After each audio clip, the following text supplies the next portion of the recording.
Bismillahirrahmanirrahim. Assalamualaikum warahmatullahi wabarakatuh. Allahumma shalli wa sallim wa barik wa azim ala habibina wa syafina wa qurrata ayunina sayyidina Muhammad wa ala ali sayyidina Muhammad. Ada orang bertanya, Ustadz tolong dijelaskan, dikasih tahu sama kita.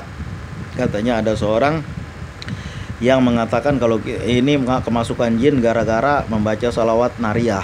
Bagaimana ceritanya? Membaca salawat kemasukan jin yang kagak-kagak aja. Kagak-kagak aja. Setahu saya jin tuh kalau bukan jin Islam kabur dia. Dia takut dengan salawat. Kenapa?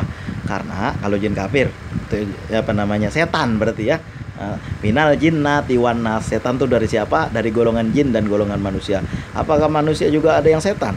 Banyak. Minal jinnati wan nas. Yang suka mengganggu itu setan. Kan? Qul a'udzu birabbin nas, malikin nas, ilahin nas, min syarri waswasil khannas, allazi yuwaswisu fi sudurin nas. Yang suka apa? Yuwaswisu, membuat keraguan-raguan. Orang yang suka membuat keraguan-raguan siapapun itu, siapa dia? Minal jinnati wan nas, dari golongan jin dan manusia. Nah, itulah setan. Setan dari golongan jin dan golongan manusia, dan juga dari golongan manusia. Apakah kita benar membaca sholawat nariyah itu bisa kemasukan jin? Saya membaca sholawat nariyah, alhamdulillah dari saya masih di pesantren. Tahun berapa itu? Tahun 1989 kalau nggak salah, saya udah masuk pesantren atau akhir 88 lah. Kan masuk SD, kemudian udah keluar SD, masuk pesantren, itu mulai membaca sholawat nariyah sampai sekarang. Sampai sekarang udah berapa tahun tuh, alhamdulillah kagak ada apa namanya jin yang masuk. Alhamdulillah aman-aman aja, baik-baik aja. Bukan itu, masa orang baca salawat bisa kemasukan jin? Jin aja, setan aja kan dengar baca salawat dia nggak mau. Kenapa coba? Karena dedengkotnya setan itu, yaitu iblis, dia dengki sama Adam. Ngapain Adam yang jadi khalifah? Gue nih khalifah, gue pemimpinnya para ahli ibadah di langit. Kan dulu begitu.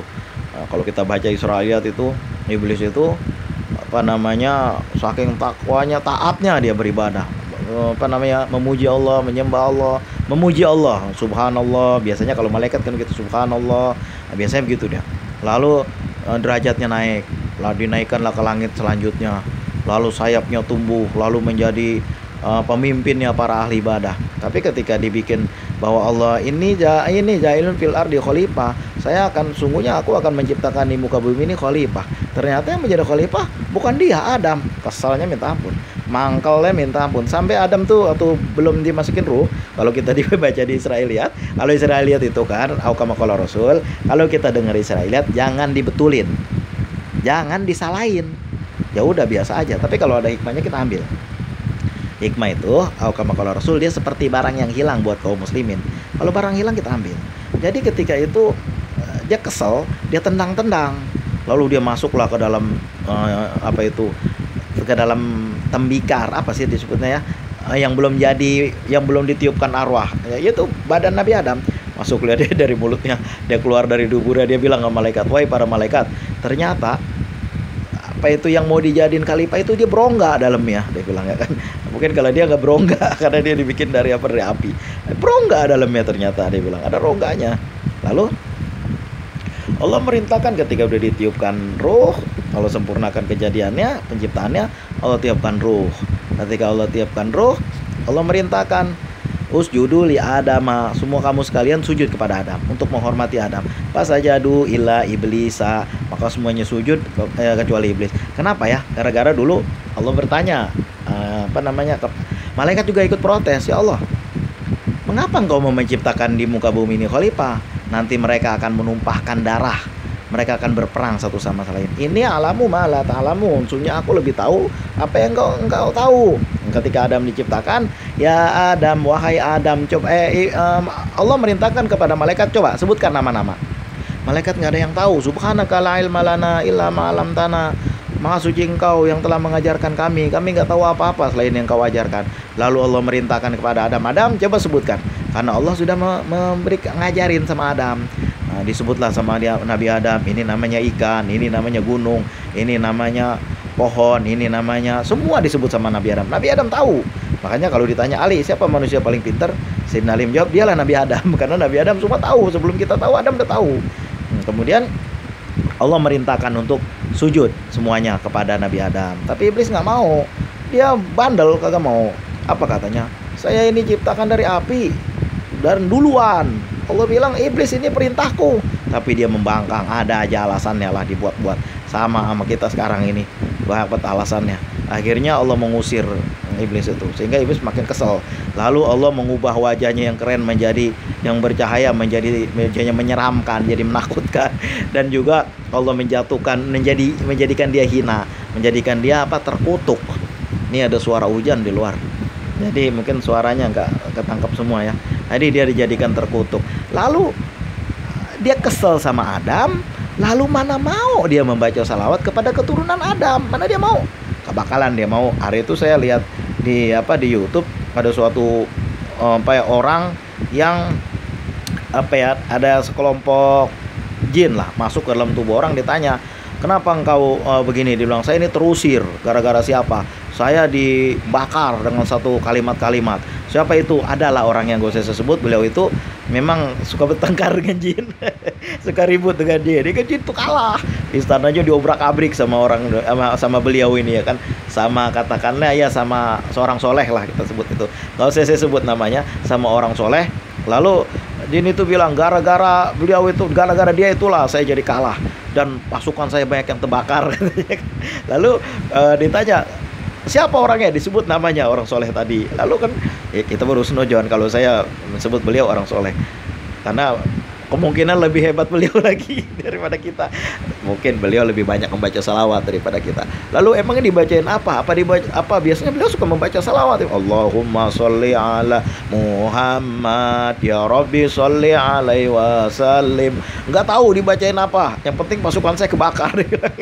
Kebakar, pasukan saya pun hampir mati juga, dia bilang, gara-gara kebakar, gara-gara diserang dengan bacaan-bacaan itu. Dia bilang, lah sekarang apa masuk akal kita membaca salawat lalu setan jin masuk ke dalam tubuh kita? Apa masuk akal? Nggak mungkin, kecuali yang nggak ada kecualinya. Pokoknya dia nggak mau masuk, nggak mau deket. Nah itu kan kisah saya sendiri. Jadi suatu saat saya masih SMA, saya ulang lagi nih kisahnya nih, yang dengar mungkin udah bosen, tapi orang yang belum dengar nggak apa-apa, biar jadi panjang ceritanya. Jadi ini kisah nyata ini. Waktu itu saya kelas 3 SMA, saya mau lulus SMA, masih pakai seragam, belum lulus, mau cita-cita mau masuk perguruan tinggi, dan masuk fakultasnya bukan main-main, ini negeri ya, dia susah, dan saya pun ngambil yang jauh supaya saya lulus. Begitu kan. Dulu kan ada strateginya tuh, kalau kita mengerjakan 5 soal ini matematik semuanya, itu kriterianya kita akan lulus, nilai kita A. Berarti kalau kita cari universitas yang A, fakultas yang A, kemungkinan kita lulus bisa. Tapi kalau kita cari yang universitas B, maka kemungkinan kita besar lulus. Kalau C, kemungkinan sangat besar lulus. Waktu itu nilai saya B, karena saya ada salah satu setengah. Jadi saya pikir nilai saya B, berarti kalau saya milih A udah pasti saya nggak dapet. Apalagi fakultasnya A, nggak mungkin. Waktu itu tahun 1995, sekarang mungkin udah nggak berlaku lagi. Udah lama kan. Jadi waktu itu saya pikir kalau saya masuk B, berarti kemungkinan saya bisa lulus, tapi bisa nggak lulus. Kalau gitu saya masuk C biar saya lulus. Makanya saya nggak pilih jauh, karena nilai saya B, maka saya pilih C supaya saya benar-benar lulus. Alhamdulillah lulus. Nah kita lanjutin ceritanya. Waktu itu saya masih SMA, jadi pulang sekolah saya biasanya tidur di rumah kawan, karena pulang jauh males saya kan. Ntar malam baru saya pulang, kadang besok pagi. Pokoknya pulang sekolah capek, saya tidur dulu, karena siangnya saya dagang. Dari pagi itu saya dagang sampai jam 11:30 itu saya tutup. Kadang-kadang digantiin, kadang-kadang gak ada yang gantiin tutup. Saya pergi sekolahnya jauh. Makanya kan waktu itu karena saya megang duit sendiri, jadi enak, walaupun belum ada Gojek, tapi bisa naik ojek pangkalan. Jadi cepat gerakan saya. Nah ketika pulang, kira-kira pulang jam 5 lewat waktu itu, karena maghrib 5:30 pulang saya. Kemudian saya pulang, saya tidur tempat kawan, mandi, lalu saya tidur, kagak makan lagi. Ketika saya tidur, besoknya kira-kira jam 10-an lah, kawan saya tanya, ente punya ilmu apa? Saya lagi ngantuk-ngantuk, ditanya ilmu apa ya, saya kagak tahu ilmu apa, nggak aja. Nah besok pagi lagi dia tanya lagi kira-kira jam 4, ente punya ilmu apa? Ya biasa itu yang diajarin guru kita, fisika, kimia, matematika, rumusnya sama, kata saya kan. Kawan saya ketawa, bukan itu, dia bilang. Jadi ini tadi malam kan waktu ente tidur, ada satu kawan saya itu dukun, karena dia ngomongnya serius, saya pun serius juga.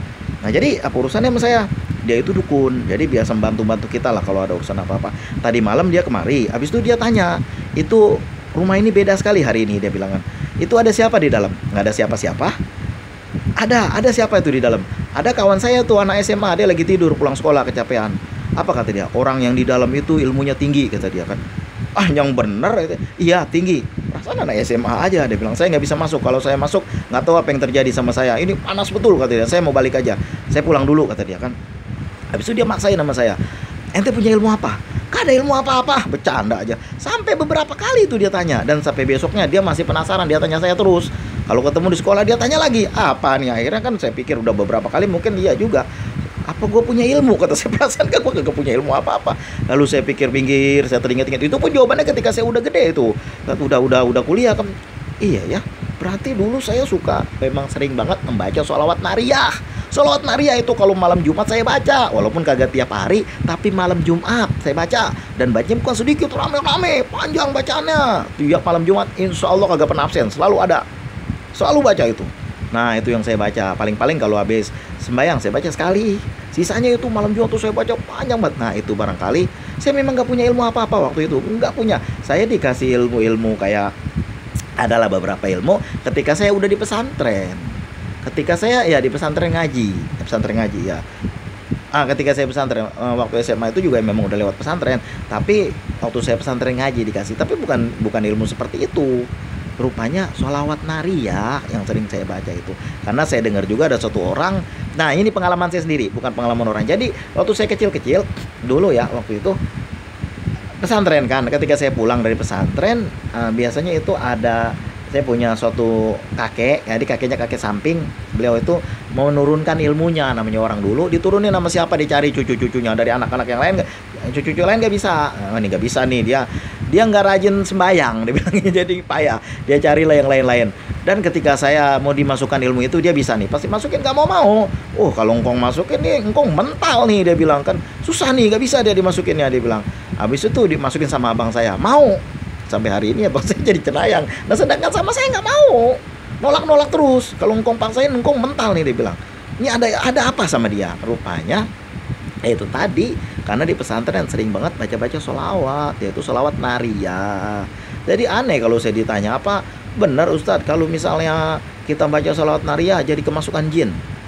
Jawabannya bagaimana? Ini jin dari mana? Orang saya dulu baca sholawat nariyah dari kecil, malah dukun mau masuk kagak jadi. Dia bilang di dalam itu ilmunya tinggi, padahal saya nggak punya apa-apa. Lalu ketika engkau saya masukin ilmu kagak masuk, dia bilang dia punya sesuatu yang nggak ada sama kita. Dia bilangnya nggak ada apa-apa sama saya, kosong beneran, kecuali sholawat nariyah waktu itu. Nah setelahnya baru saya dikasih ilmu ini, ilmu itu, baru itu pun udah nggak saya amalin lagi sampai sekarang. Yang saya amalin adalah sholawat. Walaupun sholawat nariyah sedikit-sedikit saya amalin, walaupun dulu pernah saya ngamalin 4.444 kali. Bukan karena apa-apa, ya karena pengen ngamalin aja, coba aja nih. Dan alhamdulillah berkahnya ada. Sholawat yang dibaca bukan yang lain. Allahumma sholli ala sayyidina Muhammad wa ala ali sayyidina Muhammad sallallahu ala Muhammad. Allahumma sholli sholatan kamilatan wa salim salaman taman ala sayyidina Muhammadin min lajatan halu bil luqad wa tamtarij bil qura wa tuqtabil hawaij wa tunal bi ragaib wa usul khawatimi wa iswasul gamamu bi wajhikil karim wa ala ali wasubi fi kulli lahmatin wa nafasin bi ada di kulli malamillah. Lalu selawat munjiat. Lalu kalau sekarang selawat Ibrahimiyah yang juga sama saya baca itu 1000 kali, lama selesainya. Lah itu doang amalannya, kagak ada yang lain. Kalau ditanya sekarang, Bang, apa amalan abang? Ya kagak ada, gue kagak punya amalan. Kecuali pertama sholawat, kedua sholat duha. Ya sholat duha memang udah sunnah Rasulullah. Lalu sholat tahajud, itu sunnah Rasulullah. Itu mah diperintah, dianjurkan sama kita. Ya sholat hajat, sholat apa, tasbih barangkali kalau malam-malam minggu, malam-malam istirahat panjang, karena kan ngamalinnya nggak tiap hari kan panjang. Lalu membaca surat waqiah, membaca ya Allah ya Wahhab ya Rajak. Kemudian bersedekah kalau saya lagi ada duit.